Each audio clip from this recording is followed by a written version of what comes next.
प्रगति यात्रा पर निकले सीएम नीतीश कुमार की एक भागीरथ कोशिश की खूब चर्चा हो रही है।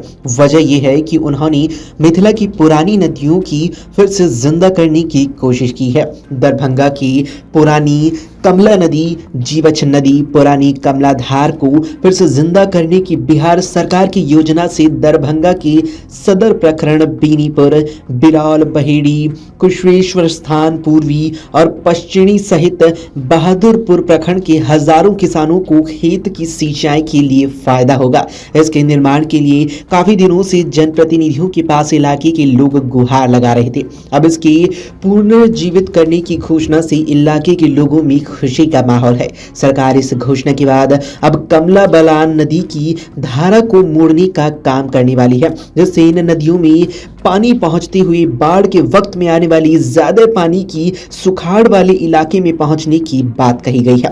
बिहार की सरकार ने इस काम के लिए 350 करोड़ रुपए खर्च करने का प्लान बनाया है। मुख्यमंत्री नीतीश कुमार ने रविवार को मधुबनी के सुक्की गांव में कमला बलान नदी और बाकी जल स्रोतों के पुनर्जीवन और बाढ़ नियंत्रण से जुड़ी योजना का निरीक्षण किया। अधिकारियों ने बताया कि इस योजना से 10,000 हेक्टेयर कृषि भूमि को सिंचाई और सुविधा मिलेगी और बाढ़ से बचाव में मदद भी मिलेगी। मुख्यमंत्री ने कहा कि इस योजना से न केवल सिंचाई में सुधार होगा बल्कि मखाना और बाकी जलीय उत्पादों की पैदावार भी इससे बढ़ने वाली है।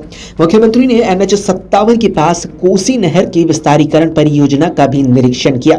उन्होंने कहा कि इस योजना से मधुबनी और दरभंगा जिलों के किसानों को सिंचाई की बेहतर सुविधा मिलेगी।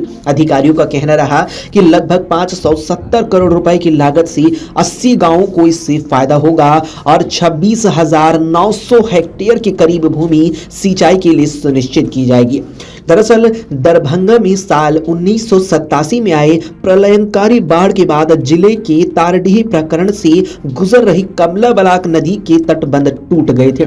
इसके चलते पूरा जिला बाढ़ के पानी से घिर गया था। बाढ़ के बाद तत्कालीन बिहार की सरकार ने तटबंध का मरम्मत कराया।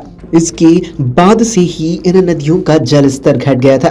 जानकार बताते हैं कि मधुबनी जिले की जयनगर कमला नदी पर बांध के सुदृढ़ीकरण का काम किया गया था। इसके बाद इन नदियों में पानी आना लगभग बंद हो गया था। इससे किसानों को फसलों की बुआई, सिंचाई की परेशानी भी बढ़ गई थी।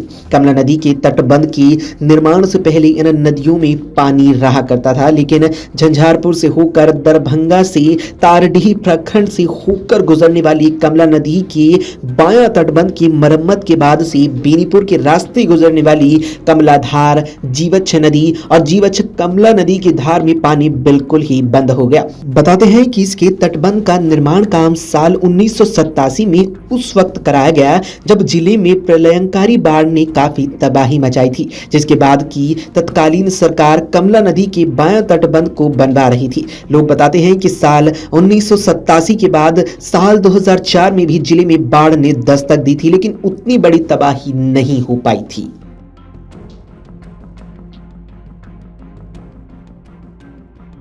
अमर उजाला जीवांजलि के सारथी की मदद लें और महाकुंभ में स्नान जरूर करें।